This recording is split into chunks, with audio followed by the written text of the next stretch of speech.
Darth Vader's Workshop. Welcome back to another video. As the title suggests, it's another update from the bench.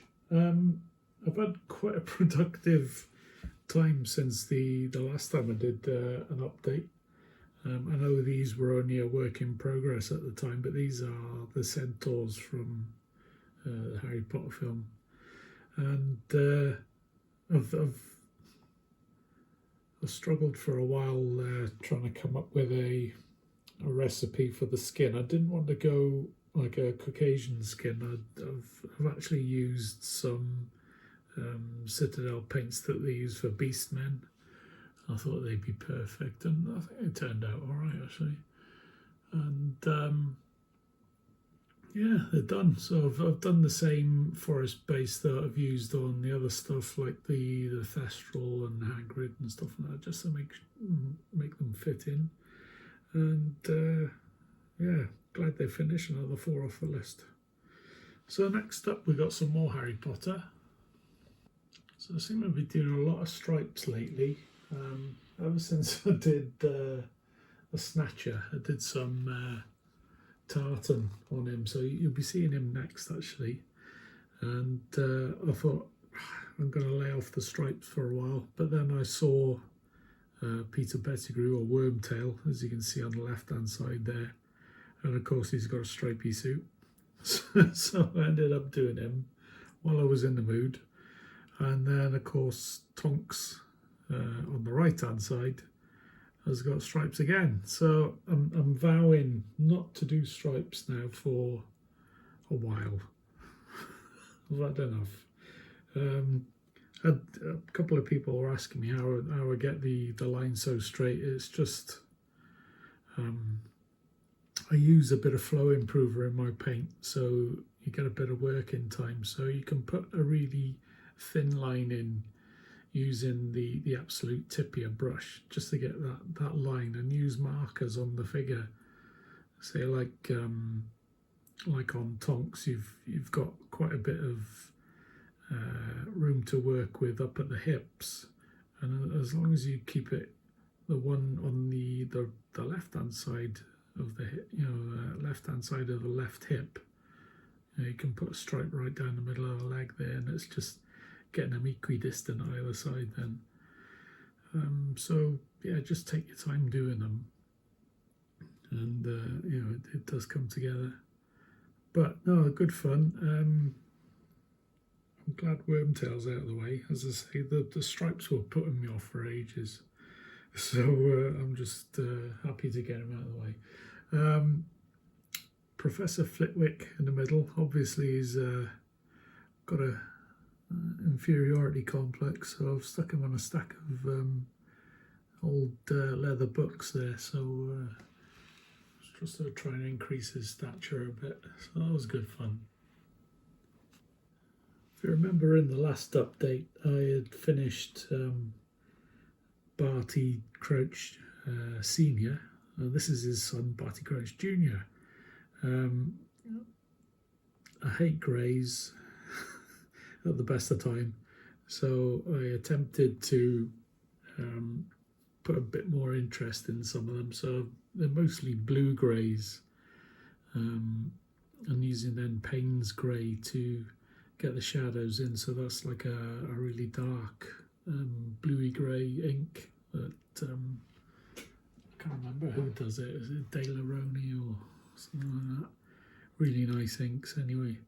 And yeah, just trying to make it look interesting really. Just get some different tones in there, and different, light greys for the trousers.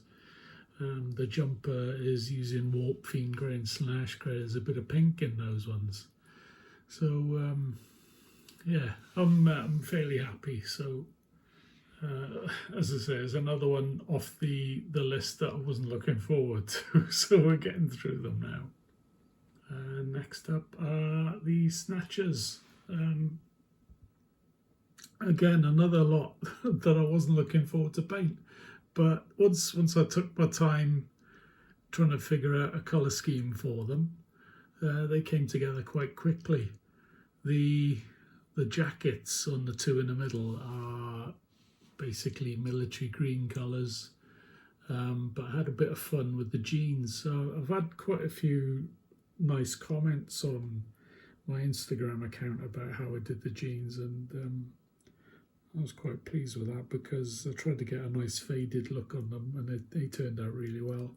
So I think that could be a cheeky little tutorial in the next few weeks or so, how to do, bleached denim. So we'll have a think about doing that soon.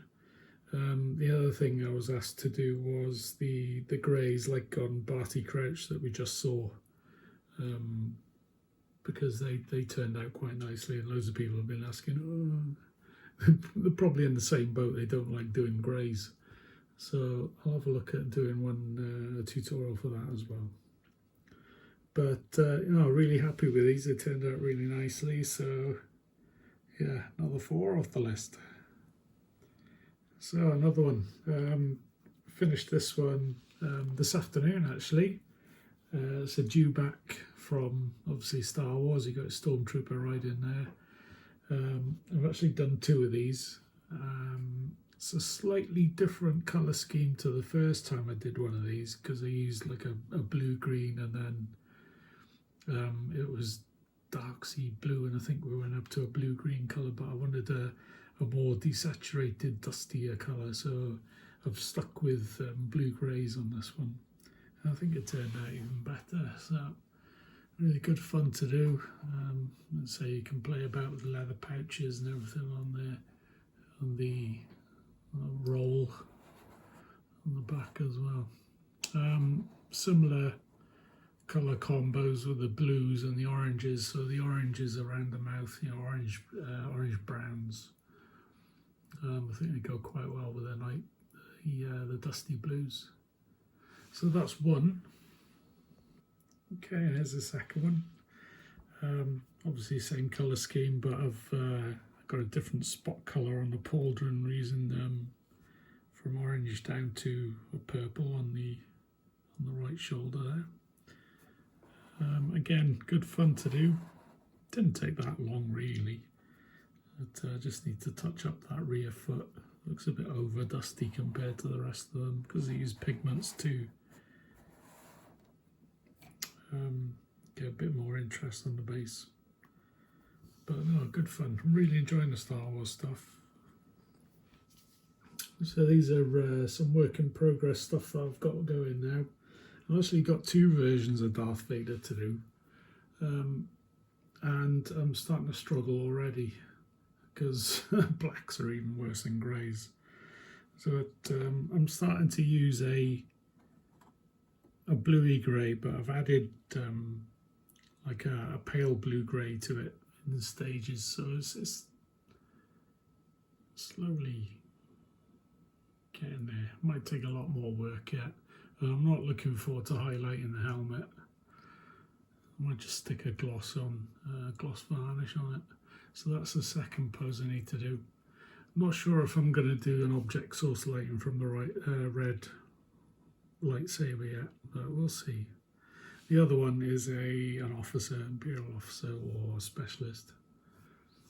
So hopefully they'll be finished in a few days. And following closely behind will be more Potter, funny enough. Narcissa Malfoy on the left. It's nice to do a different kind of colour. So we're going for a dusty pink dress. And I'm going to have to put like a bleach blonde highlight. I don't know if you've seen her in the film. She's got like black and blonde in stages in her hair. So it might be a challenge to try and get that to look nice, but we'll see. The other one is Nicholas Flamel on the right hand side. I'm doing a tutorial for him, so I just started that one. But saying that, it's only one main colour on it, so it shouldn't take that long to do. Fingers crossed. Okay, and last up are these two. Padfoot on the left and Fang on the right. I've actually got a commission job to do. I'm still waiting for the figures to arrive. but the client wants them finished by, back to him by Christmas, so it's going to be a bit of a rush job. That he wants Hagrid and Fang doing, and I haven't actually painted my Fang yet, so it'll give me an excuse to paint them side by side and get another couple off the list. So that should be hopefully arriving tomorrow, so I can get them primed and painted in a few days and then get them back in the post. So that's it for me for now. I hope you enjoyed the little update. As I say, it's been quite a productive couple of weeks since the last update. Quite enjoyable. So hopefully the enthusiasm will stay for the next couple of weeks to get the rest done, get the Hagrid done. More Star Wars on the way. I've got quite a few of the Imperial forces to do as well. I've got Scouts and the speeder bikes, Boba Fett as well. Looking forward to that one. Of course, more Potter, but the list is getting smaller, so that's good. Working my way through them. So yeah, that's it for me for now. Hopefully you'll see you in the next update. Thanks for watching. Cheers.